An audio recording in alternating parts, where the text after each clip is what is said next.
وصلي وسلم على أشرف الأنبياء والمرسلين نبينا محمد وعلى آله وصحبه أجمعين ومن تبعهم بإحسان إلى يوم الدين وسلم تسليما كثيرا. أما بعد فحياكم الله بإخوتي في الله جميعا وأحييكم بتحية أهل الجنة تحيتهم فيها السلام. السلام عليكم ورحمة الله وبركاته.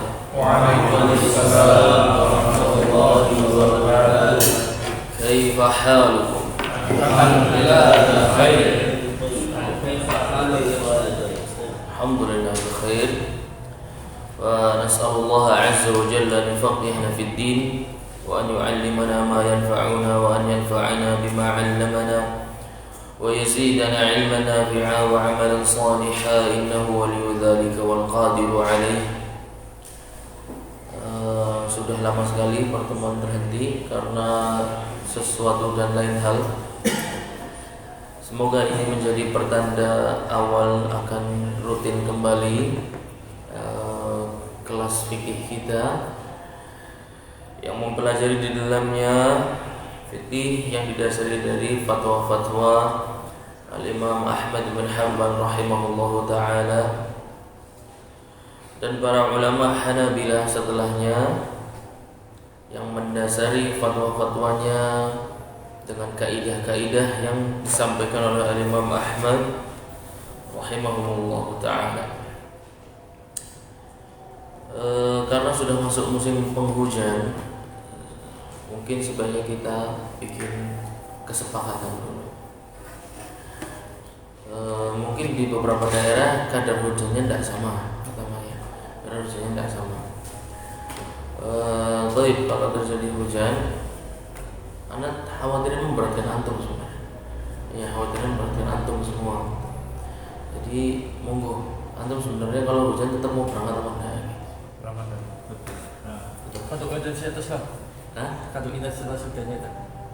Lanjutnya. Tergantung intensitas. Kalau misalkan Kalau deras banget kita pending gitu. iya. Ayo. Kalau mungkin untuk berangkatnya berangkat, tapi kalau misalkan hujannya kan ayo pergi berangkat juga. Ya dinamis aja ya. Insya Allah kalau hujannya tidak terlalu deras, antum merasa tidak keberatan, tetap berangkat nggak apa-apa. Tapi kalau merasa keberatan dengan hujannya, mungkin kan jalanan juga bahaya kalau hujannya terlalu deras. Iya. Itu bisa nunggu hujannya reda, itu bisa. Salah satu solusinya nunggu hujannya reda. Kalau yang hari Sabtu yang malam hari ba'da Isya, berarti Lailatul Ahad ya, malam Ahad. Malam Ahad itu mungkin kalau kita undur nanti pulangnya terlalu malam. Bisa ada acara juga. Iya, ada acara. Walimah. Aikido. Oh iya. Dan walimah. Masa. Oh iya. Berarti kalau mau digeser harinya geser ke Ahad aja gitu ya. Jadi fleksibel kita di hari Ahad pagi. Kalau terlalu deras berarti mundur sedikit. Tapi kalau cukup ringan, tidak apa-apa kita mulai aja insyaallah. Gimana? Tidak apa-apa. Jadi supaya kita komitmen, jadi tidak perlu bingung kalau hujannya tidak terlalu deras, berarti langsung berangkat aja. Insyaallah anak hadir. Biiznillah ta'ala. Yang kedua mengenai ujian bab syarat salat itu banyak yang dapat nilai bagus, bahkan yang dapat 100 itu lebih dari 1 syarat salat ya. Tapi di bab air ini mengapa padahal anak ngulangnya 3 kali ya, pas di kelas terus anak ulangi lagi, malam sebelum ujian anak ulangi lagi 3 kali soal dan jawaban. Cuma ajib kan. Bukan hanya materi loh, soalnya anak kasih tahu, jawabannya anak kasih tahu. Bisa masih saja. Coba kita akan cek. Bahkan makna tohar secara bahasa dan istilah saja. Apakah antum terburu-buru mungkin pas nulis waktunya sempat terasa kurang itu? Tidak ya, waktunya cukup insyaallah. Secara istilah ada yang nulisnya tohara itu hanya bersih dari najis. Udah itu aja. kurang, tidak cukup. Ya, taharah itu mencakup dua hal atau bahkan mencakup 4 hal, ya kan? Najis yang semisal dengan najis, atau hadas yang dan juga yang semisal dengan hadas. Mencakup 4 hal. Anak sudah ulangi dari awal berkali ini. Tak potong-potong, ada 4 poin. Berarti suci dari hadas, suci yang semisal dengan hadas, suci dari najis, suci yang semisal dengan najis. Perbedaan najis dan hadas juga beberapa masih banyak yang salah. Dan gampang sekali, najis itu kelihatan, kalau hadas itu enggak. Tulis aja kayak gitu, najis kelihatan, hadas enggak kelihatan. Gampang. Cukup enggak jawaban seperti itu cukup ya? Ya cukup lah, maksudnya aini, maksudnya najis itu sesuatu yang aini, hissi, bisa kita lihat, bisa kita sentuh. Nah, kalau hadas itu maknawi, barangnya tidak nampak. Maknawi itu seperti antum bahagia. Ada nggak orang yang bahagia karena mau pegang bola? Itu namanya maknawi, sama. Ya. Hadas itu maknawi, sesuatu yang kita tahu itu ada, tapi tidak bisa kita sentuh, tidak bisa kita pegang, tidak bisa kita lihat barangnya seperti apa. Alhamdulillah merasa tenang. Mana tenang barangnya yang pinjam kan nggak bisa. Nah, itu maknawi, Hadas sama. Hadas itu suatu hukum atau suatu makna yang menempel pada diri manusia, lengkapnya, tapi tidak apa nyerempet tak betul. Hadis dan najis itu memiliki persamaan. Dua-duanya menghalangi sahnya ibadah. Ya, dua-duanya menghalangi sahnya ibadah yang disyaratkan di dalamnya bersuci. Yang harus disyaratkan di dalamnya harus suci. Perbedaannya, kalau najis itu kasat mata, kalau hadas itu tidak kasat mata udah. Kemudian cara mensucikannya pun berbeda. Baik, taharah ahsan, banyak yang bisa. Air terbagi berapa golongan menurut jumhur ulama? 3. Banyak juga yang salah haji. Tahu gampang ya? Jumhur 3. Berarti sisanya pasti 2 lah, nggak ada lagi. Kan anak cuma nyampaikan 3 dan 2. Kalau jumhur 3 berarti yang satunya 2. Anak tinggal ngulangi soalnya aja. Jumhur ulama itu nggak perlu hafal nggak perlu hafal Hanafiyah. Begitu soal muncul jumhur berarti itu langsung ketemu angka 3. Ya. Berarti soal satunya pasti jawabannya gampangnya 6. Kayak gitu. Kayak khilaf misalnya, ada khilaf masalah kotoran manusia ya, mutaqaddimin sama mutaakhirin ya. Pertama itu harus tentukan khilafnya di air yang mana dulu. Langsung jawabannya. Kalau kotoran manusia menurut mutaqaddimin mutawassitin itu membuat air menjadi najis. Maksudnya apa gitu? Airnya yang mana dulu? Air yang 2 kula atau setelah 2 kula? Kan seperti itu. Atau yang sampai di bawah. Kan khilafnya sebenarnya di situ. Yang terjadi khilaf itu yang di tengah-tengah. Ya, jumlah air itu terkelompok menjadi 3 golongan menurut jumlahnya. Yang pertama sedikit, yang kedua banyak, yang ketiga sangat banyak. Kadarnya antum sudah tahu semua. Tempat terjadinya khilaf dalam mazhab Hanabilah itu yang di tengah, yaitu yang air yang banyak. Air yang banyak. Khilafnya apa? Khilafnya apakah dihukumi najis meskipun sifatnya tidak berubah, atau dihukumi najis harus berubah dulu sifatnya. Di situ tempat khilafnya. Dan yang dibahas adalah kotoran manusia. Jadi ada 3 poin. Pertama, antum sebutkan dulu harusnya. Khilafnya terjadi di air yang apa dulu? Ya. Kedua, khilafnya itu masalahnya itu kalau kondisi seperti apa. Yang ketiga, unsur yang menyebabkan khilaf tersebut. Unsur yang menyebabkan khilaf tersebut yaitu kotoran manusia. Kondisinya yang khilaf adalah berubah sifatnya atau tidak berubah sifatnya. Mutaqaddimin dan mutawassitin, air yang banyak itu kalau kena kotoran manusia meskipun tidak berubah sifatnya tetap dihukumi najis. Dan itu sudah dipantau oleh mutaakhirin, khilaf yang antum sudah tahu semua. Makna tahur, ada yang jawab cuma sekedar suci gitu. Suci siapa? Suci ada ya ini apa? Ayat tersebut menunjukkan apa ya? Ini Anda lupa nulis ayatnya. Ada yang pintar ditulis bonus Ustaz. Bagus, ya tidak apa-apa. Tak asing bonus.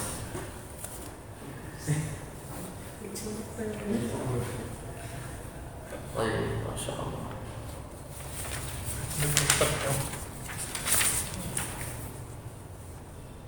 Tahur makruh, Masya Allah. Ini termasuk luar antum kalau ada kertas soal ini yang kosong, antum coba ajukan ke talib lulusan universitas mana aja bebas. Sama antum coba kira-kira banyak yang mana yang bisa jawab. Insya Allah banyak kan. Insya Allah.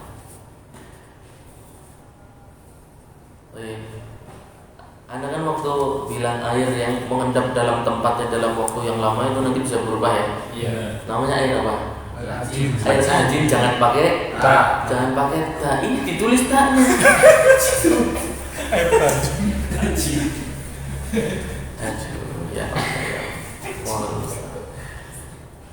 Kemudian ikan ya. Air akuarium berisi ikan 10 ekor. Ya dah. Ada yang menghukumi bersuci dengan air tersebut tidak sah karena sudah bercampur dengan najis. Sejak kapan ikan najis? Anda gimana mah? Oh bangkainya saja tidak najis loh. Anda beli ikan di pasar itu kan bangkai kan? Iya. Kenapa disembelih dulu? Bismillah. Bangkai semua rata-rata di pasar ikan. Ikan itu tidak najis. Jadi itu yang membuat airnya tidak bisa digunakan bersuci bukan karena airnya berubah menjadi najis, tapi berubah menjadi Campur bau dan rasa. Hukumnya airnya berubah menjadi tauhid. Itu cuma 3. Tahur sudah tidak mungkin, Anda sudah belum berubah. Berarti sudah nggak mungkin tahur dong. Najis sudah nggak. Anda bilang ikan tidak najis, masa kurang satu lagi? Jadi tinggal tahir saja. Nah, ada yang tahir. Dia tahur bertemu tahir yang merubah sifat, merubah sifat. Tahirnya larut merubah sifat, maka tahirnya berubah menjadi tahir. Karena ukurannya kurang dari 2 bulan. Masya Allah.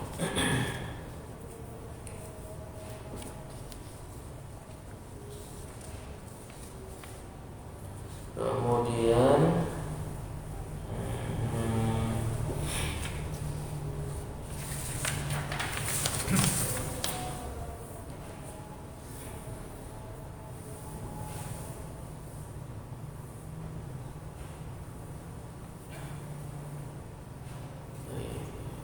ini juga ya, pertanyaan memang anak sedikit ulang-ulik. Yang fulan berwudu mengambil air dari baskom di ruangan yang tertutup. Itu menjadi airnya menjadi tidak airnya tahur ya. Ini yang harus anda paham. Di sini airnya tidak berubah menjadi tahir loh. Air khalwah itu tidak berubah menjadi tahir. Dia tetap tahur. Tapi kalau digunakan oleh laki-laki atau dengan kondisi yang sudah kita jelaskan ya, dengan kondisi yang kita sudah jelaskan, itu tidak bisa digunakan bersuci oleh seorang laki-laki. Itu bukan karena airnya berubah menjadi tahir, karena alasannya apa? Ta'abbudi. Ya, bukan karena tahir. Kalau tahir semuanya tidak sah, ya kan? Wudunya perempuan juga tidak sah, wudunya anak-anak juga tidak sah semua. Tapi nyatanya kan enggak. Wudunya mereka semuanya sah kecuali lagi dengan air tetap tahur. Dengan air tetap tahur. Tapi soalnya tak balik, ya kan? Yang khalwah adalah laki-laki. Jadi masya Allah banyak yang betul. Tapi yang kedua ini yang banyak yang kepleset. Tak balik. Memang pelakunya yang khalwah adalah wanita. Akan tetapi taharahnya untuk taharah dari najis atau hadas. Fulana membersihkan najis di bajunya. Nah, membersihkan najis atau hadas? Najis. Berarti tidak termasuk air khal. Maka suami yang bersuci dengan air tersebut hukumnya sah. Ini tidak ada masalah. Ini juga banyak yang salah. Air yang najis adalah air yang berubah sifatnya karena terkena najis. Baik jumlah air itu banyak maupun sedikit. Benarkah pernyataan tersebut? Benar tidak? Ulangi tadi. Air yang najis adalah air yang berubah sifatnya karena terkena najis, baik jumlah air tersebut banyak maupun sedikit. Benarkah pernyataan tersebut? Tidak. Tidak. Iya. Tidak. Nah, ijma semuanya? Gak ada yang bilang? Benar tadi kata Pak Sunan. Benar. Ya, anak sama Aksu. Jumhur kali ini tidak tepat. Ya, ini pertanyaan paling gampang. Ini kaidah paling sederhana. Kapan air dikatakan najis? Ketika dia berubah sifatnya karena najis, selesai sudah. Mau airnya danau Toba sekalian, kalau dia berubah sifatnya karena najis, ya dihukumi najis.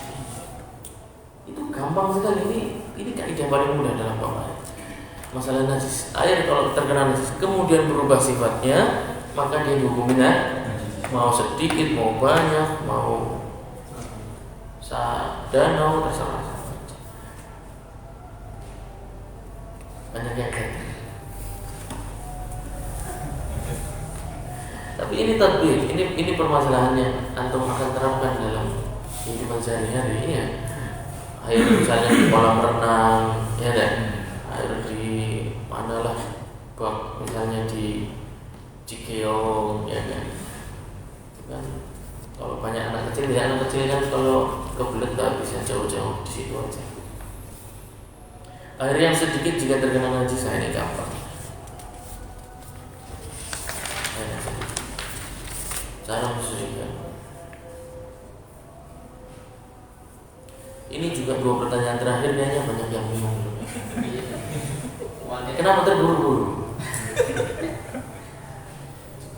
Semula mendapati 2 baskom berisi air yang tidak berubah sifatnya. Tapi salah satunya najis dia yakin. Ya, nah.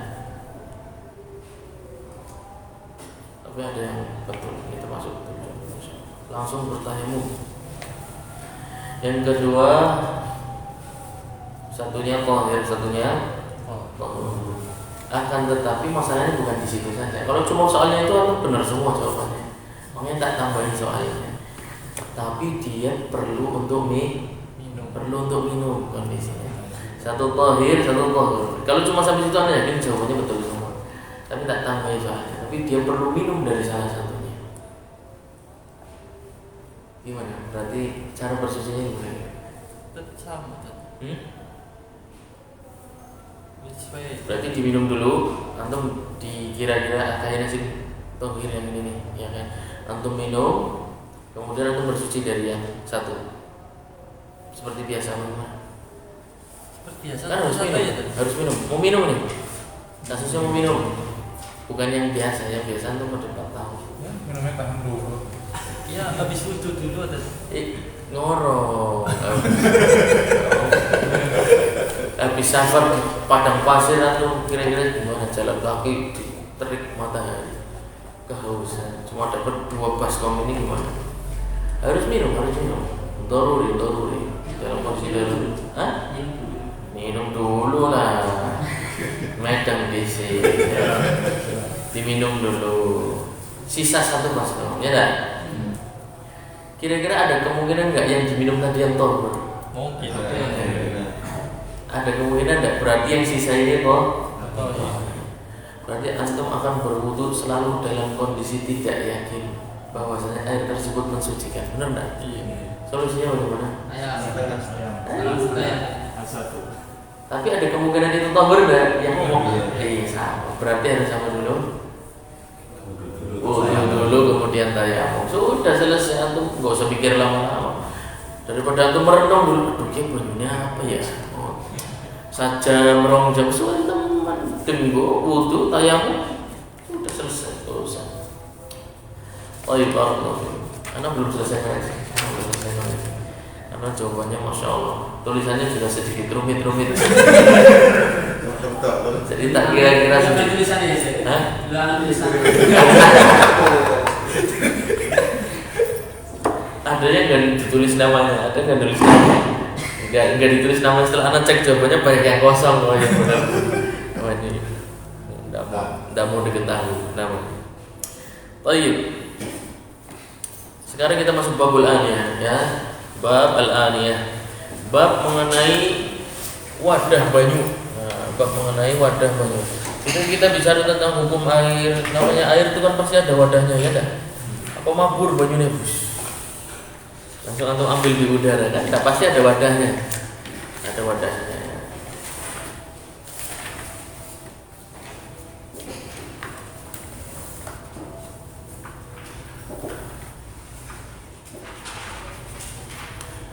Babul aniyah, yal awiyah, jam'u ina'in. Lamma dzakara al-ma'a dzakara harfahu. Mengapa penulis memasukkan babul aniyah, bab wadah banyu setelah babul miyah, bab banyu? Kira-kira kenapa?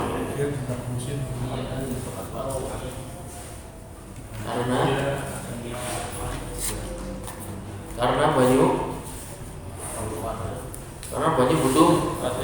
butuh wadah. Gampang ngerti gitu ya.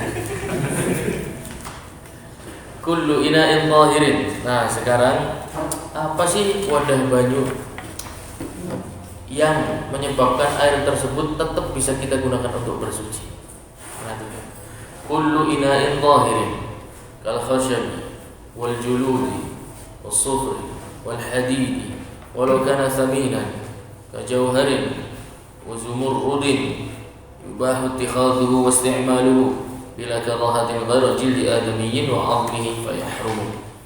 Semua wadah banyu yang zahir, berarti yang tidak najis, menandakan semua yang najis itu tidak boleh dijadikan wadah air karena airnya akan berubah menjadi najis. Kullu ina'in zahirin, semua wadah banyu yang suci. Suci itu maksudnya tidak najis ya, bukan tahur ya, tapi cukup tahir saja, tidak najis saja. Kal khashabi, misalnya terbuat dari kayu ya, wadah banyu terbuat dari kayu atau dari kulit. Wal juludi, kulit maksudnya adalah kulit yang tahir, kulit yang nanti ada kulit yang najis. Nanti ada pembahasan mengenai kulit yang najis.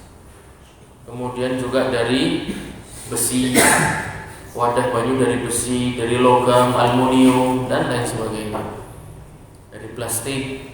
Semua itu selama tidak najis maka boleh digunakan untuk menyimpan air. Walau kana thaminan, meskipun terbuat dari bahan yang mulia. Wadah banyunya terbuat dari, jangan emas dulu ya, nanti emas ada pembahasan. Berlian ya, terbuat dari berlian, intan permata, apa lagi? Nah, tadi baru disebutkan dari zumurrud ya, dari zumurrud ada jauhar, ada perhiasan terbuat dari mutiara. Apapun wadah banyu ini, selama itu zahir, meskipun mahal, semahal apapun, maka tetap yubahu ittikhadhuhu wa isti'maluhu, boleh digunakan. Ittikhadhuhu wa isti'maluhu, ada dua hal. Apa beda ittikhad dan isti'mal? Ittikhad itu menjadikan sebagai perhiasan atau sesuatu yang untuk dipajang ya. Kan ada mangkok terbuat dari, misalnya terbuat dari batu berlian misalnya ya, mau terbuat dari batu, karena saking indahnya kan dipajang biasa di tembok. Ya, itu boleh.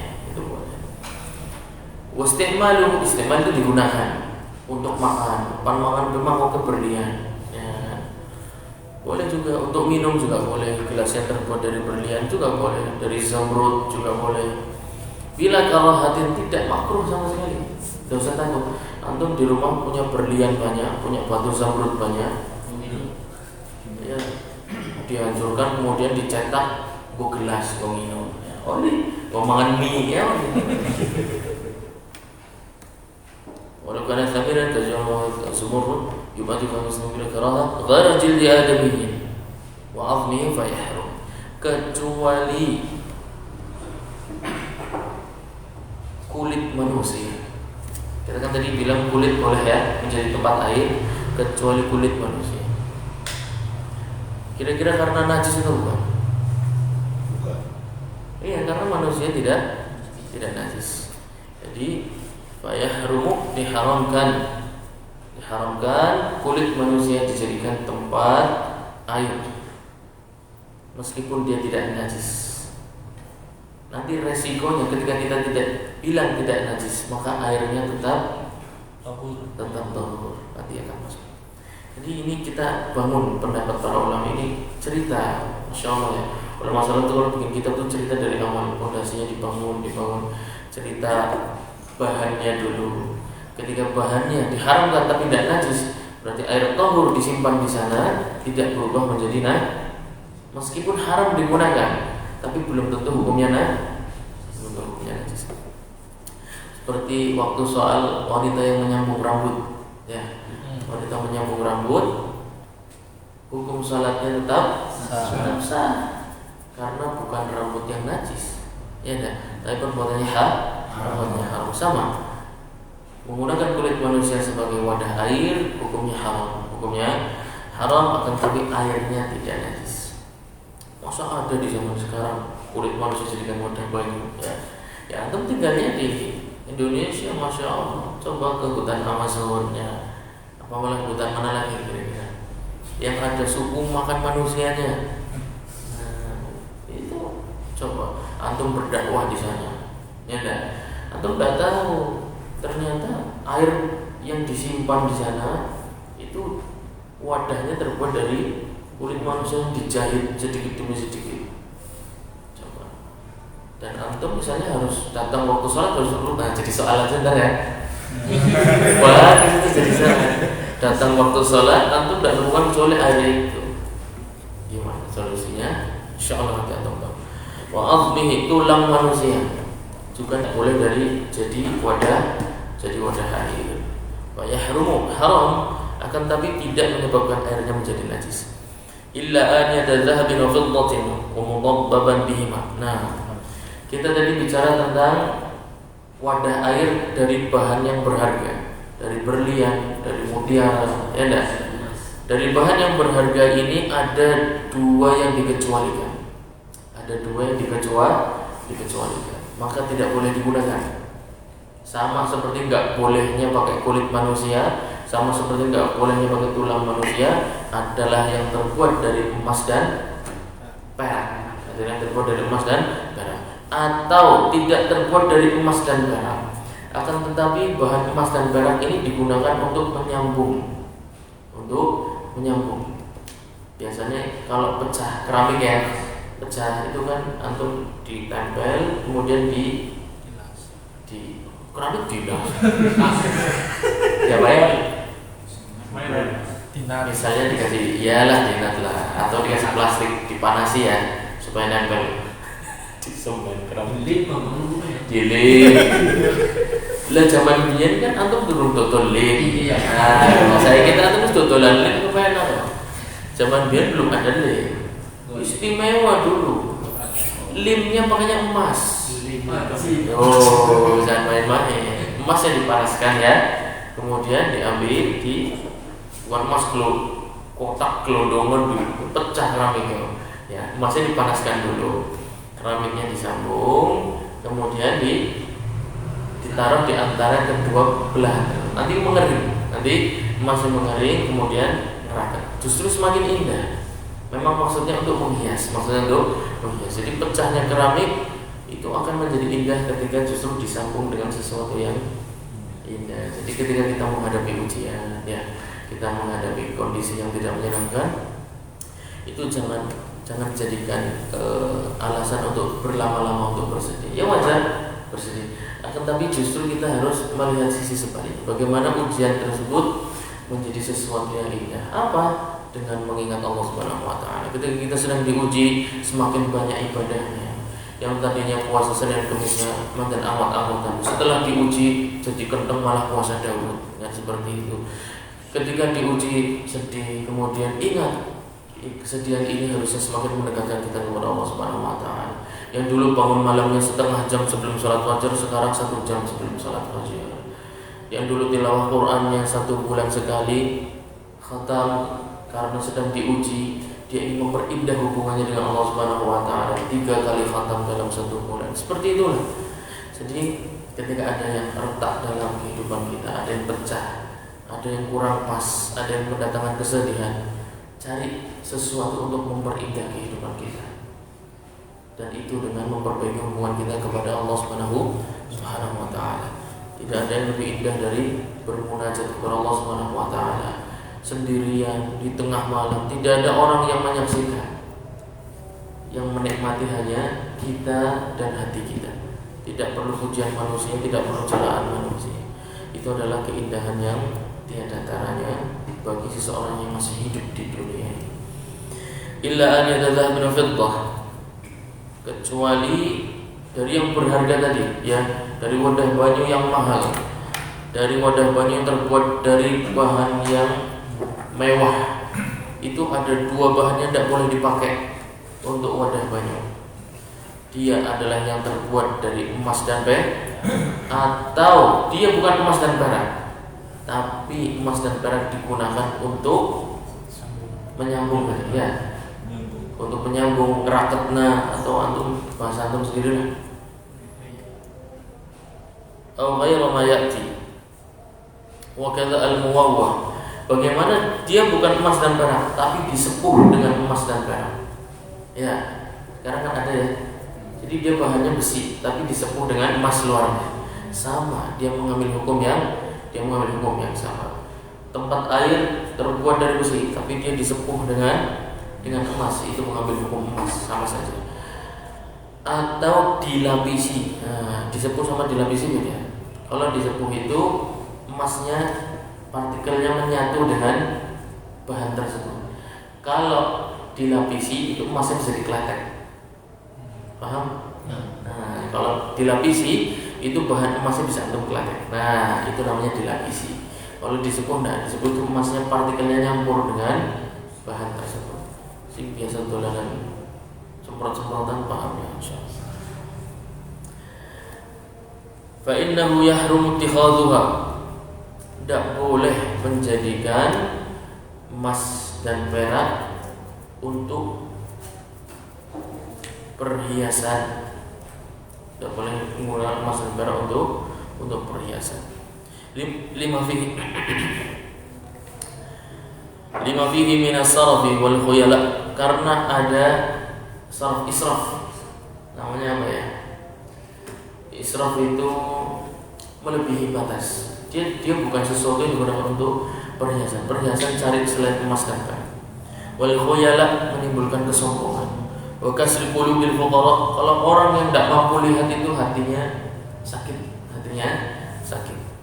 Wa isti'maluhu fi aklin wa syurbin, dan tidak boleh juga emas dan perak itu digunakan untuk alat makan dan minum. Wa ghairihima, dan selain makan dan minum. Emas dan perak secara sederhana tidak boleh digunakan untuk perhiasan dan tidak boleh digunakan untuk alat kebutuhan.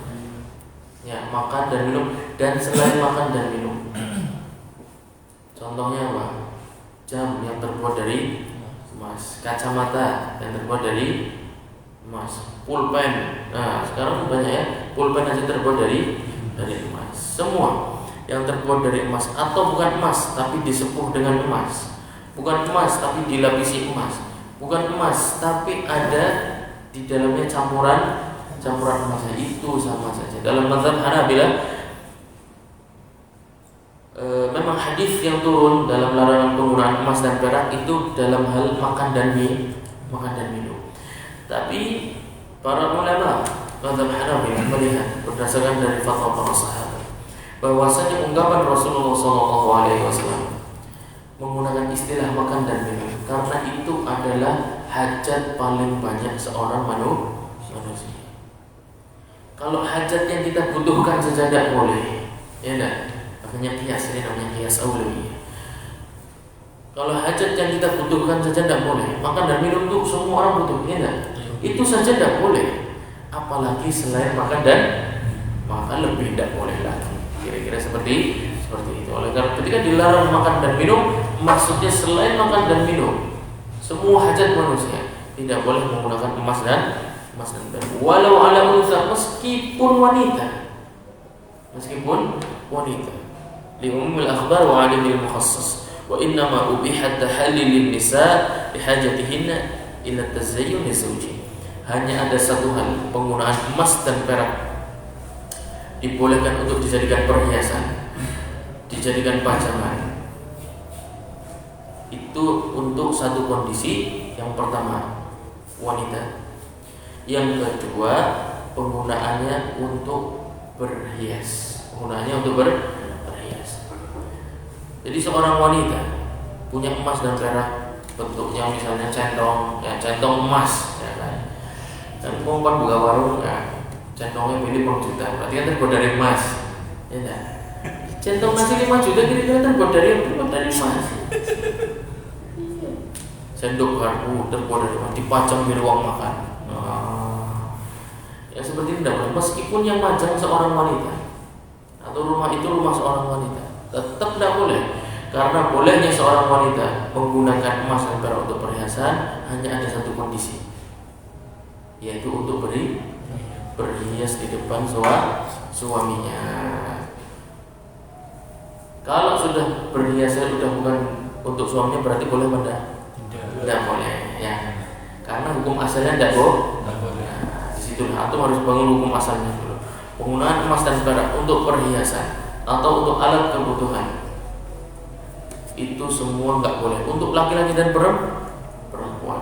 Hanya dibolehkan untuk satu kondisi. Yang pertama untuk perempuan. Yang kedua keperluan berhias di depan suami, bukan untuk di luar. Kalau sudah berhias untuk selain suami, maka ini sudah tidak boleh lagi untuk digunakan emas dan perak. Wa kadzal alatu kulluha, dan semua peralatan mengambil yang terbuat dari emas dan perak mengambil hukum yang kita jelaskan tadi. Wadawati wal qalam, seperti pulpen, kemudian al-mus'ab itu jarum, bukan jarumnya, alat yang dimasukkan ke dalam hidung, misalnya di rumah sakit ya, infus sayurannya hidung, ya dah. Terus itu terbuat dari emas, ya. Karena orang kaya kan bebas, sultan kan bebas, ya. Jadi infus saja makanya emas dan lain sebagainya. Atau alat untuk membakar kayu gaharu, ya dah, untuk wangi-wangian, tahu mabkhar. Itu kadang karena mabkhar itu kayu gaharu aja mahal, ya dah. Pengennya alat untuk bakarnya juga terbuat dari yang mahal, itu juga tidak boleh terbuat dari emas. Dan semua peralatan perkakas itu yang terbuat dari emas maka tidak boleh untuk digunakan dan tidak boleh untuk dijadikan perhiasan. Wa tasihhu at-taharatu minha. Tidak boleh, haram menggunakan emas dan perak untuk perhiasan. Haram menggunakan emas dan perak untuk kebutuhan sehari-hari. Pertanyaannya kembali ke bab sebelumnya. Kalau digunakan untuk bersuci, wadah tadi mangkok terbuat dari emas, ada air di dalamnya, air tahur. Bagaimana hukum bersuci dari wadah tersebut? Di situ pertanyaannya. Jadi tadi kaidahnya itu umum, ya, yang kita sampaikan semua umum, mencakup semua hal. Sekarang mu'alif akan menjelaskan spesifik, masuk berkaitan dengan bab sebelumnya, yaitu babul miyah. Wa tasihhu taharatu minha, bersucinya dihukumi sah, meskipun perbuatannya haram. Beda kan? Yang diharamkan dalam penggunaan emas dan perak belum tentu menyebabkan bersucinya menjadi tidak sah. Baik. Ai minal aniyatil muharramah, dari seluruh wadah air yang terbuat dari yang haram yang sudah kita jelaskan tadi. Wa kadza at-taharatu biha wa fiha wa ilaiha. Wa kadza aniyatun maqsudah. Dan itu pula hukum untuk wadah banyu sing oli nyolong, ya. Wadah banyu oli nyolong. Kalau liwat toko plastik gara cuma baskomnya. Ser kan biasanya dipajang di luar tuh. Kerasa pak deleng-deleng kok. Cabuk siji kayaknya apik kok balik. Oli nyolong. Di rumah dijadikan wadah air yang digunakan untuk berwudu dari air. Wadah oli nyolong, kira-kira gimana hukum bersucinya? Sah atau enggak? Oli nyolong. Ingat nggak kita pernah bahas nih, lewat lewat warung ya kan, karena kepepet nggak ada air, ngambil air aqua. Yuk jaluk banyu apa nih yuk, kan gua apa, kan gua butuh bayar, kan gua ibadah gue bayar. Anak mana ibadah gue bayar, cukup langsung lunga, ya kan, langsung berwudu dari air tersebut. Ingat nggak berwudunya? Tidak sah, karena bajunya oleh nyolong. Sekarang bajunya orang, itu bajunya dewek nama PDAM. Ya, bajunya air PDAM dia bayar, ya orang nyolong, ya PDAM orang nyolong. Dia nggak nyolong dari PDAM, dia pipanya resmi, pembayarannya resmi semua. Tapi baskomnya oleh nyolong, baskomnya oleh nyolong. Kira-kira bersuci dari air baskom tersebut bagaimana? Kok bisa? Kamu nyolong? Nah, kita sudah sampaikan ya. Anda sudah singgung ya. Nah, Anda sudah singgung ketika mengenai larangan ketika berkaitan dengan zat ibadahnya itu menyebabkan ibadah tersebut tidak sah atau berkaitan dengan syaratnya. Iya enggak? Anda sudah sampaikan enggak? Contoh larangan berkaitan dengan syarat ibadah yaitu air. Ya enggak? Ketika ada larangan berkaitan dengan syarat ibadah, maka menyebabkan syarat tersebut tidak terpenuhi. Antum dilarang mencuri enggak? Ada yang enggak dilarang mencuri? Tayyib, dilarang mencuri. Termasuk mencuri air juga dilarang. Tayyib. Air yang tahur merupakan syarat sah untuk mencapai kondisi suci dan itu adalah syarat sahnya sholat. Ketika larangan berkaitan dengan syarat ibadah, larangan berkaitan dengan syarat ibadah akan menyebabkan ibadah tersebut atau syarat tersebut dihukumi tidak sah. Yang kedua, larangan itu dilarang nyolong maning, dilarang nyolong. Tapi yang antum curi itu bukan syarat sahnya sholat. Ambil yang sama misalnya air ya, antum kiaskan baju dan lain sebagainya, terserah. Atau anak ambil contoh air lagi. Airnya itu air punya antum sendiri. Tapi wadah air itu syarat sahnya sholat bukan? Bukan. Yang menjadi syarat sahnya sholat adalah airnya harus bersifat tahur. Tidak ada syarat bahwa wadah bajunya harus halal, tidak ada syarat. Anak pernah contohkan juga orang yang sholat menggunakan sajadah, ya, atau imamah, atau peci terbuat dari sutra. Apakah peci merupakan syarat sahnya sholat? Bukan. Penggunaan sutra itu haram, betul. Larangannya berarti berkaitan dengan zat ibadah atau syarat ibadah benda. Tidak, oleh karena itu ibadahnya tetap sah. Tetapi perbuatannya haram. Baik. Wa tasihhu taharatu minha. Khususnya sah. Illa dhabbatan yasiratan urfan la kathiratan min fiddah la dhahaban li hajatin. Ada satu penggunaan dari emas dan perak. Dari emas dan perak yang dibolehkan. Penggunaannya dibolehkan. Ya. Jadi bukan, kalau penggunaannya dibolehkan berarti bukan untuk perhiasan ya. Ini untuk digunakan untuk kebutuhan, bukan untuk perhiasan. Ada satu kondisi lagi. Tadi kita bicara wanita kemudian untuk berhias. Itu emas dan perak. Sekarang lebih umum, baik wanita dan laki-laki boleh. Baik wanita dan laki-laki boleh menggunakan. Kalau tadi emas dan perak semuanya boleh untuk wanita. Kalau secara umum laki-laki dan wanita boleh menggunakan perak. Boleh menggunakan perak. Dhabbatan yasiratan. Tapi jumlahnya sedikit. Dan itu digunakan untuk ngelem, digunakan untuk nyambung yang pecah, digunakan untuk nyambung yang pecah. Dan hanya boleh dari perak, tak boleh dari emas. Hanya boleh dari perak, tak boleh dari emas. Wahai yata'allaq biha gharadun ghairu zinah. Akan tetapi yang pecah tadi itu bukan merupakan barang yang untuk perhiasan. Misalnya vas bunga, misalnya vas bunga gue mau minum atau mau perhiasan atau ulang tahun kira-kira. Aku kan langsung sing vas gitu. Ya kan? Kan untuk perhiasan. Yang seperti ini mutlak tidak boleh karena ujungnya untuk perhiasan. Beda ketika itu gelas, itu sebuah gelas terbuat dari keramik, ya, biasa untuk minum. Suatu hari jatuh kemudian pecah jadi dua. Ceritanya durung tutulin ya. Atau sing tutulin pabriknya tutup. Ya. Pokoknya sing kayak lah kabeh. Kondisinya tinggal tersisa emas dan perak. Antum boleh menggunakan perak kali ini. Boleh menggunakan perak. Antum silahkan panaskan kemudian digunakan untuk menyambung yang pecah tadi. Tapi syaratnya sedikit. Maksudnya ojo kabeh ya, jangan semuanya menggunakan perak. Ada yang tidak menggunakan perak. Tapi ada yang boleh menggunakan perak. Jadi jangan semuanya menggunakan perak. Jadi sedikit aja.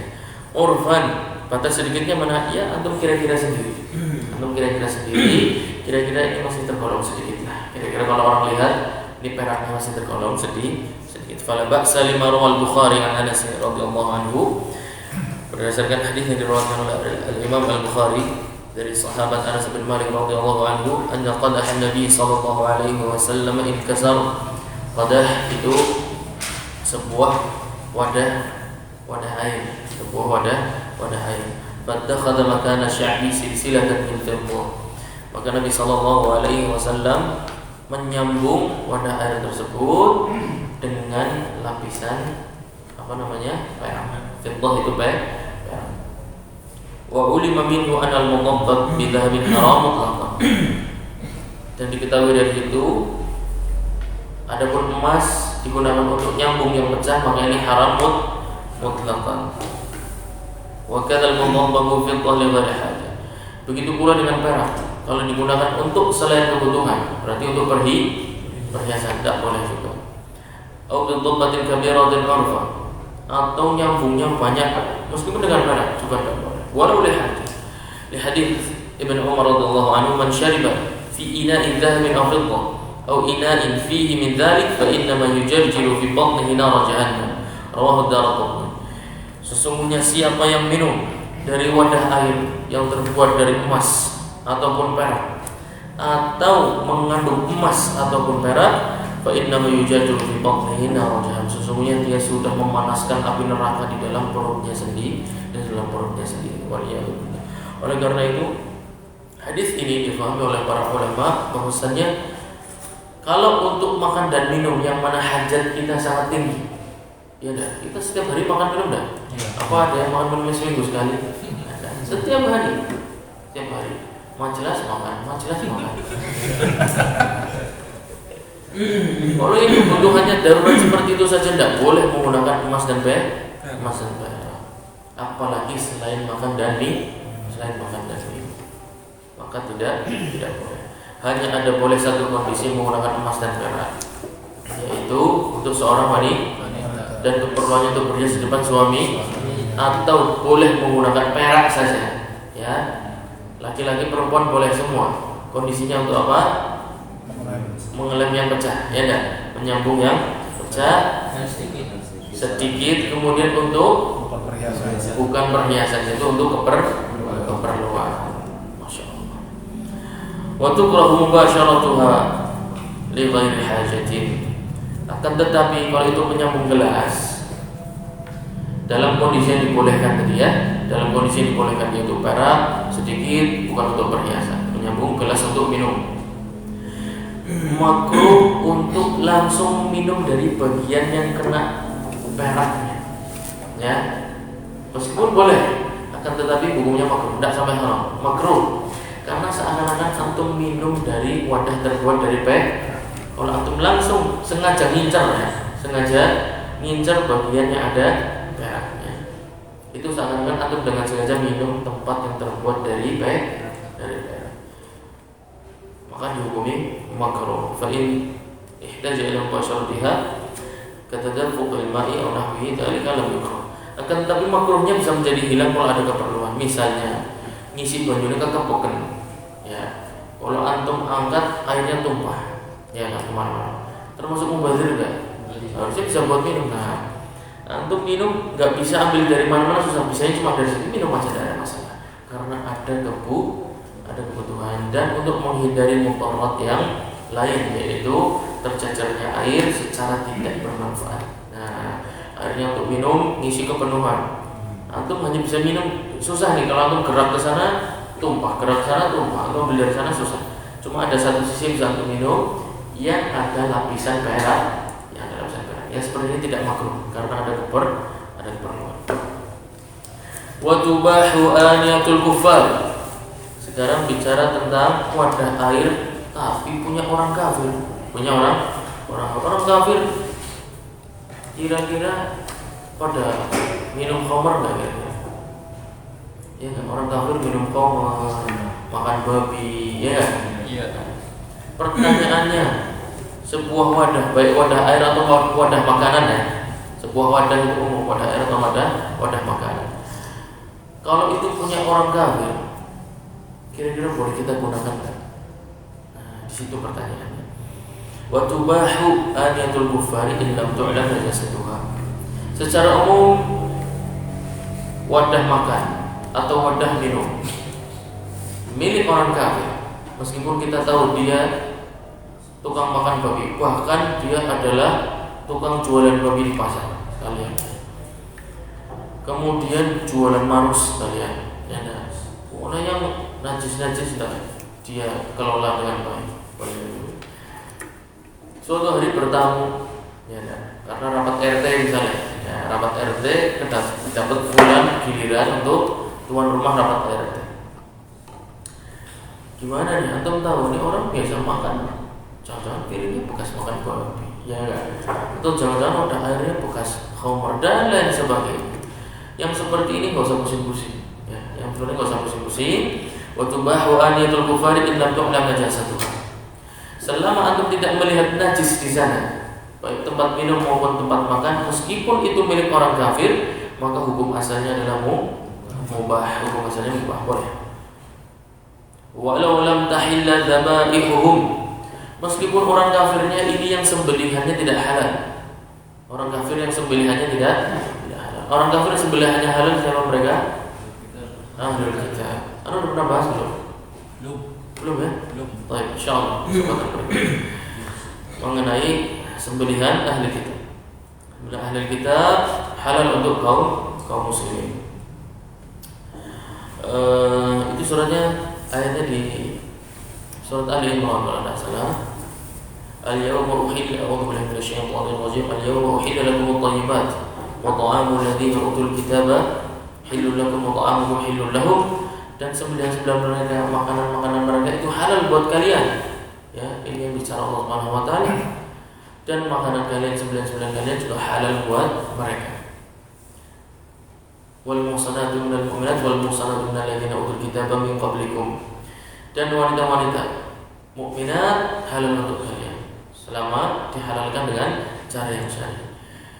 Begitu juga wanita-wanita ahlul kitab halal untuk kalian selama dihalalkan dengan cara-cara yang syar'i. Kal majusi. Adapun kafir majus, kafir majus, maka sembelihannya tidak halal untuk kita. Sembelihannya tidak halal untuk kita. Akan tetapi hukumnya makan dan minum dari wadah milik orang majus itu hukumnya tetap mubah sampai antum melihat ada najis di sana.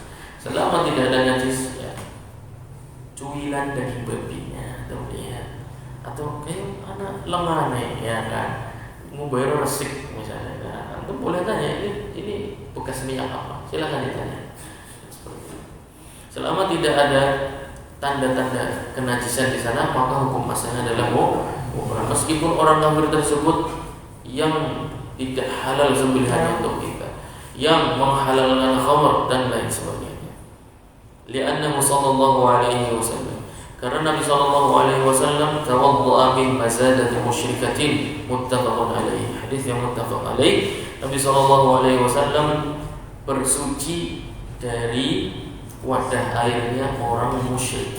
Wadah airnya orang musyrik. Ada kemungkinan wadah air itu pernah disimpan, digunakan untuk menyimpan minyak babi.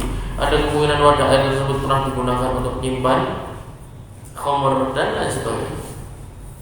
Akan tetapi Nabi Shallallahu Alaihi Wasallam ketika datang waktu salat meminjam alat wadah tersebut diisi air tahur kemudian digunakan untuk bersuci. Tidak pernah tanya karena tidak ada tanda-tanda kenajisan atau tidak berfungsi. Tidak ada tanda-tanda najis, suci.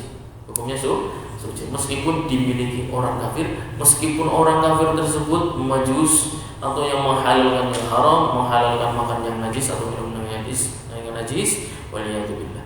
Wa tubahu thiyabuhum. Nah, sekarang pakaiannya orang kafir. Misalnya di posko bencana. Nah, posko bencana itu biasanya yang nyumbang itu bukan hanya orang kaum muslimin ya. Bahkan orang kafir pun ikut nyumbang. Ada nyumbang pakaian. Nah, sekarang orang kafir pakaiannya misalnya digunakan untuk yang najis, ya kan? Ada kemungkinan pakaiannya terkena najis. Misalnya dia tidak bersuci, ya kan? Orang kafir tidak ada urusan dengan salat. Mereka tidak mensucikan najis atau haid misalnya, tidak mandi juga. Banyak najis-najis yang mungkin orang kafir tidak memperdulikan hal tersebut. Kalau anda melihat di Eropa yang mengajarkan toilet berdiri, ya enggak, itu kan mereka yang mengajarkan. Kemudian tidak adanya alat untuk bersuci, setelah buang air langsung beres-beres. Bahkan tidak pakai tisu. Iya, orang kafir begitu. Dan ada urusan. Dan laki-laki nggak perempuan. Ya sekarang setelah mereka maju punya tisu, sekarang mereka pakai tisu, dulu udah pakai sama. Ya pakaiannya itu untuk ngelap, pakaiannya sendiri yang untuk ngelap. Ya sama aja, berarti kan kemana-mana. Oleh karena itu ada pertanyaan. Jangan-jangan pakaian ini bekas ini dan bekas itu. Ya tidak, pasti ada pertanyaan seperti itu. Hukumnya apa? Menggunakan pakaian orang kafir. Pakaian orang kafir, pakaian bekas orang kafir. Wa tubahu thiyabuhum, hukumnya mubah pada asalnya. Walau waliyat auratihim kasarawi, meskipun habis dipakai sekalian. Ya, habis dipakai. Pakaian tersebut habis dipakai. Misalnya seorang muslim punya bos orang kafir. Semoga tidak terjadi ya. Kalau bisa tidak perlu kerja sama orang kafir. Punya bos orang kafir, tapi terjadi supir misalnya, supirnya bos kafir. Bosnya lagi belanja pakaian di sebuah toko yang mahal misalnya. Apa tokonya apa misalnya? Yang mahal. Nah, mari Gucci. Gucci, Dolce itulah. Sialannya. Supreme. Khalas, pokoknya itu ya. Bosnya lagi nyoba pakaian. Supirnya dipanggil. Saya nyoba. Gimana menurut kamu? Bagus bos. Ganti lagi. Gimana menurut kamu? Wah kurang bagus bos. Ganti lagi. Yang dua tadi kemudian diserahkan sama supirnya. Ini dua buat kamu. Karena kamu sudah lihat saya pakai, jadi buat kamu aja. Kalau kamu nggak lihat, saya nggak enak ya. Saya nggak enak, jadi bawa pulang aja buat kamu. Berarti sudah kena auratnya dia dah? Ya, sudah kena auratnya dia. Walau waliyat auratihim, meskipun habis dipakai sekalian, selama injadilah haluha, selama tidak ada tanda-tanda kenajisan di sana, maka dihukumi mubah. Meskipun itu adalah pakaian orang kafir, meskipun berdenggo persis. Walam tu'lam najasatuha li'anna al-asl at-taharah fala tazulu bisyak. Karena asalnya semua benda itu suci. Walladzi khalaqalakum ma fil ardi jami'an. Tsumma ila sama. Allah Subhanahu wa taala telah menciptakan semua yang ada di bumi ini untuk kalian. Kalau najis, masa antum bisa memanfaatkan? Menunjukkan pada asalnya dari hukumnya tahir. Kalau tahir itu hanya ada di benda-benda yang untuk bersuci. Karena itulah ada yang salah menjawab apa makna tahir. Dia jawab makna tahir adalah suci. Tidak tepat. Kalau suci semua masjid tahir, besi juga tahir maksudnya. Besi juga tahir, plastik tahir. Apa bisa digunakan untuk bersuci? Kan tidak bersih bersuci mendung. Jadi beda antara tahir dan tahur itu ada sisi satu kelebihan yaitu mensuci dan mensucikan. Ada tahir tidak, itu tidak najis sudah gitu aja. Tahir itu tidak najis. Pada asalnya semua benda di muka bumi ini itu tidak najis kecuali ada dalil yang menunjukkan benda itu najis. Wala tazulu bisyak, dan sebuah keyakinan semua benda tidak najis tidak mungkin hilang hanya karena prasangka. Ini prasangka berdengung kafir najis itu semua prasangka. Tidak bisa sebuah prasangka itu mengalahkan sebuah keyakinan. Mau sampai jam berapa? 6:07. Wa kadza ma sababu aw nasaju wa ana ma la basanajasa katsiran. Nah, dan juga kalau yang tadi bekas orang kafir itu saja hukum asalnya boleh, apalagi yang cuma orang kafirnya cuma belu jahit ya. Yang dijual di toko merek-merek yang antum beli itu kemungkinan beberapa dari merek tersebut dibuat oleh orang kafir. Tapi menurut kayak produk orang kafir, jangan-jangan anak najis ya, tidak seperti itu. Tetap dihukumi suci, maksudnya tahir, tidak najis sampai ada tanda-tanda menunjukkan adanya najis di sana. Wa an yadu man labasa najasatan katsiran, dan wadah yang dimiliki orang yang sering bersentuhan dengan yang najis. Ya. Orang yang sering bersentuhan dengan yang najis misalnya adalah gamut minum khamar, seperti orang yang suka minum minuman keras, minum khamar. Misalnya ada di RW atau di RT, semoga enggak ada ya. Anggaplah ada di RT-nya bulan atau RW-nya bulan, ada seorang pecandu minuman keras. Pagi bangun tidur minumnya minuman keras, sore minumnya minuman keras, malam minumannya keras. Minuman keras itu apa? Es. Dan minuman keras maksudnya adalah khamar ya. Maksudnya khamar itu dalam mazhab Hanafi hukumnya najis. Khamar itu dalam mazhab Hanafi hukumnya najis, dan itu adalah pendapat jumhur ulama. Najisnya khamar itu pendapat jumhur ulama. Pendapat jumhur ulama. Kecuali dari satu pendapat di mazhab Imam Malik. Jumhur Malikiyah melihat khamar itu najis. Tapi ada beberapa ulama Malikiyah menganggap khamar itu tidak najis. Hanya saja haram untuk diminum, tapi tidak najis. Dan itu adalah fatwanya Rabi'ah. Dan Ibnu Rushd pernah menuliskan bahwasannya fatwa Rabi'ah ini menyelisihi pendapat jumhur ulama. Jadi najisnya khamar itu adalah pendapat jumhur ulama dan termasuk merupakan pendapat Hanabilah. Baik, bertamu ke rumah orang yang pecandu minuman keras. Jadi soal, insyaallah ya, jadi soal. Tak kasih tahu jawabannya langsung merekam. Kemudian antum tahu, antum sampai lewat sore ke wong pada tongkrongan nang pos kamling keplek karo ana gelas-gelas. Antum tahu bahwa gelas ini saya lihat ini sering dipakai buat minum-minum sama mereka. Suatu hari antum bertamu ke rumahnya, gelas itu pas di depan antum. Isinya teh hangat tapi isinya teh panas, gulanya sasendok. Teh panas, gulanya sasendok. Timbul keraguan, pastilah dalam hati kita timbul keraguannya dan karena antum tahu betul ini gelas yang biasa dipakai untuk wadah najis, yaitu khamr. Wa kadza ma sabaru wa nasaju wa an yatu man labasa najasat katsiran kamut min al-khamr. Begitu juga pada hukum asalnya, gelas itu hukum asalnya adalah meskipun sering digunakan untuk yang najis, akan tetapi ketika berada di depan antum gelas tersebut dan tidak ada tanda-tanda kenajisan, maka dia mengambil hukum asalnya. Karena mengambil hukum, kan bisa sesudah dicuci ya dan cuci pakai rinso misalnya sampai 10 kali, dan lain sebagainya. Tidak perlu tanya, antum dicuci berapa kali? Menurut saya 7 kali ini harus dicuci, tidak perlu tanya begitu. Gak ada tanda-tanda najis, sudah selesai. Gak ada tanda-tanda najis, maka sudah selesai. Maka dia gelas tersebut dihukumi suci. Makanannya pun sama, wadah makanannya pun sama.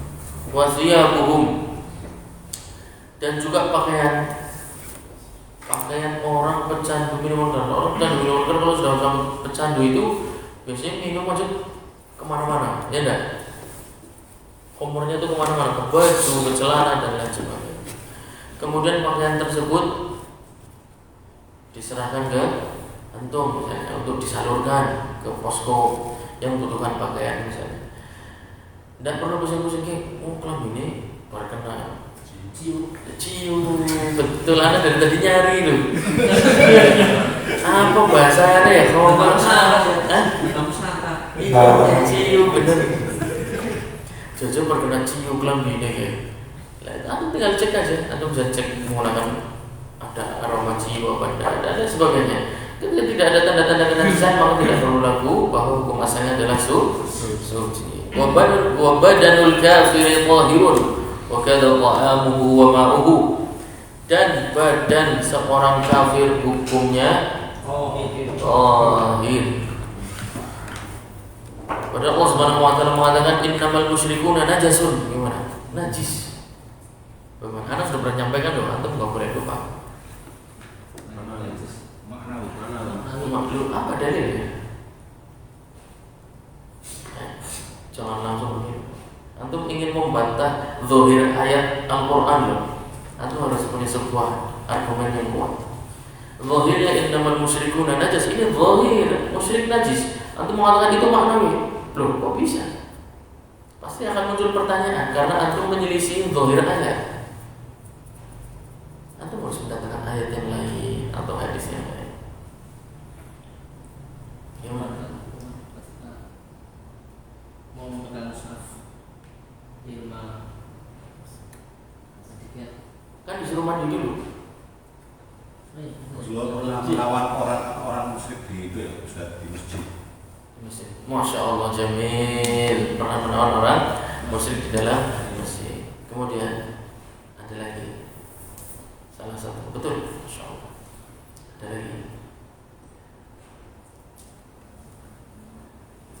Antum dibolehkan, tadi kan saya sampaikan, wal muhsanatu minal mu'minat wal muhsanatu minal ladzina utul kitab min qablikum, ya. Wanita ahlul kitab itu halal untuk dinikah.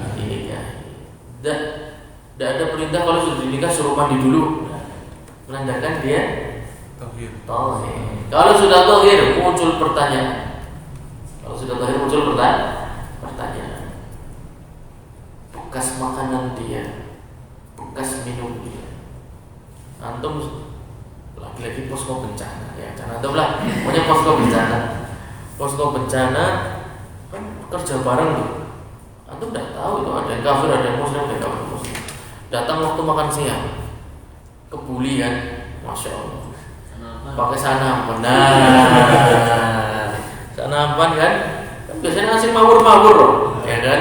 Tetap tangan ngambil itu biasanya ada mawur, dari sini juga ada yang mawur. Berarti kita terkadang makan bekas makanannya. Gimana hukumnya kira-kira? Ya sudah, karena badannya sudah tahir maka ya sama, bekas makanannya juga toh. Minum bareng, ya. Gelasnya mau sisi dok, bareng cuy. Tidak perlu kan? Tapi anak yakin kalau udah dikasih tahu pasti sedikit ragunya dah. Cuy minum baru mau kafir. Ada femen ya pasti. Oh rasa kayaknya.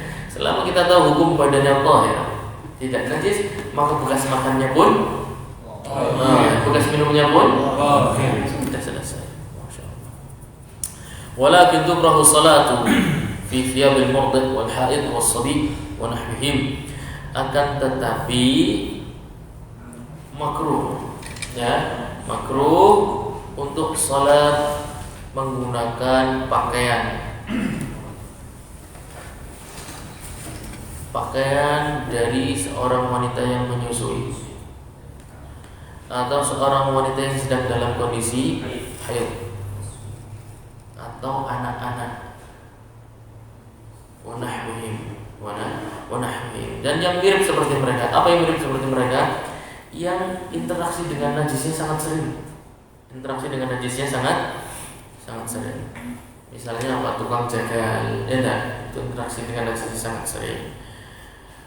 Makruh karena bisa jadi prasangka adanya najis sangat tinggi. Prasangka adanya najis sangat tinggi. Meskipun antum lihat tidak ada najis, tapi kuatnya prasangka ada najis menyebabkan dihukumi makruh. Kalau ada yang lain maka pilih pakaian yang lain. Tapi kalau nggak ada karena kepepetnya, pakaian antum misalnya sudah kena kotoran yang tidak bisa dibersihkan, kemudian jangan antum lah, seorang wanita aja ya, wanita fulana pakaiannya kena najis yang nggak bisa dibersihkan, kemudian bertemu temannya seorang wanita yang sedang menyusui, ini zaman belum ada pampers, ya zaman belum ada pampers. Kemudian untuk sholat dia nggak ada pakaian, adanya cuma pakaian yang kena najis dan tidak bisa dibersihkan. Yang menyusui nawarkan, sudah sholatnya gantian aja pakai pakaiannya, gantian saja. Nanti kamu pakai, saya ngumpet, nanti sudah selesai, kamu pakai pakaian kamu yang najis lagi, nanti saya pakai pakaian saya lagi. Yang seperti ini dihukumi makruh. Kalau antum tidak lihat ada najis, kalau jelas nampak ada najis maka tidak boleh, tidak boleh digunakan untuk sholat karena syarat sholat adalah suci dari hadas dan najis. Yang kondisi makruh adalah ketika antum lihat tidak ada tapi prasangka kuat adanya najis, itu menyebabkan menjadi makruh. Karena bisa jadi kelewat, antum tidak perhatikan ternyata ada setitik, dua titik. Nah seperti itu, orang itu dihukumi makruh. Begitu juga anak kecil itu kadang dolan cekak-cekik boleh, ya boleh ngomong, ya kan, nggak ketahuan. Yang seperti itu, atau tukang jagal yang banyak sekali persinggungan dengan darah. Yang seperti ini pun hati-hati. Kalau tidak ada tanda-tanda kenajisan, maka hukum asalnya tetap akan tetapi makruh, karena bisa jadi antum tidak lihat, bisa jadi tidak. Dan ketika ngecek tidak melihat, ternyata ada najis yang kelewat. Insyaallah lanjutkan pertemuan selanjutnya, pertemuan yang akan datang. Ada pertanyaan? Mengenai air tahir itu, kalau untuk air aqua termasuknya tahir apa bukan? Terus. Kalau tidak berubah sih Pak.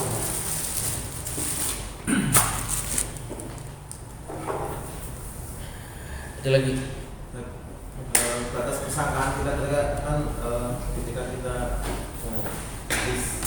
air kecil, kemudian ada kayak persangkaan yang agak kuat. Apakah ada kecipratan najis itu batas persangkaannya berapa?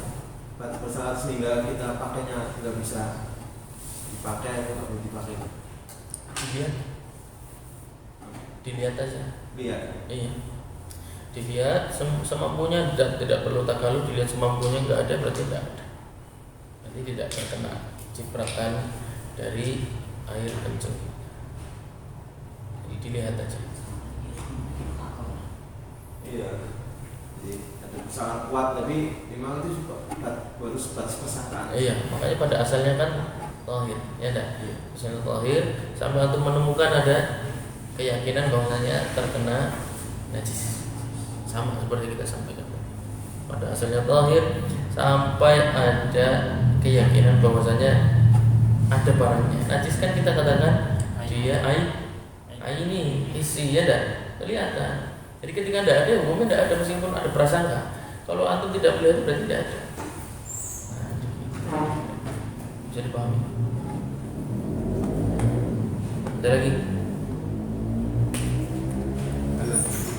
Mengenai pemakaian emas, misalkan perempuan memakai cincin contohnya keluar rumah walaupun tidak kelihatan juga tidak boleh itu.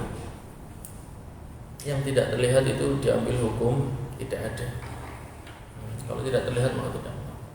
Karena makna dari perhiasan itu kan untuk dilihat. Iya, jadi kalau tidak terlihat ya sama seakan-akan dia tidak menggunakannya.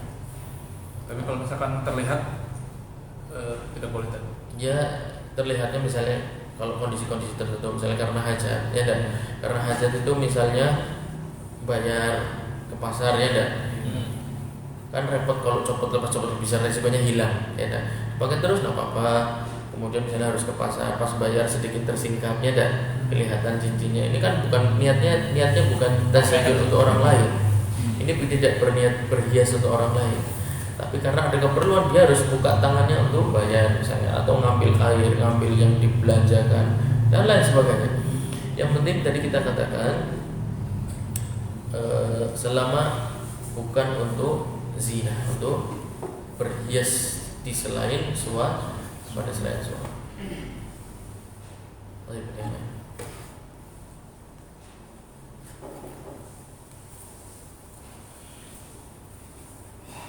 Khalas. Contoh ngomong ya, makanya tidak bisa disusun dari najis. Tadi kayak disinggung contohnya Apa? makanya tidak bisa tidak bisa disusun dari najis tadi kayak. Oh iya, maksudnya tidak ada air, misalnya nggak ada air, kena najis tapi tidak ada air atau macam-macam najisnya, macam-macam, atau kotoran anjing, kotoran kucing, cicak, bangkai, darah dan lain sebagainya. Tapi antum tidak bisa bersihkan karena kondisi tertentu, misalnya karena kondisi tertentu. Ya, seperti itu. Ada yang lain?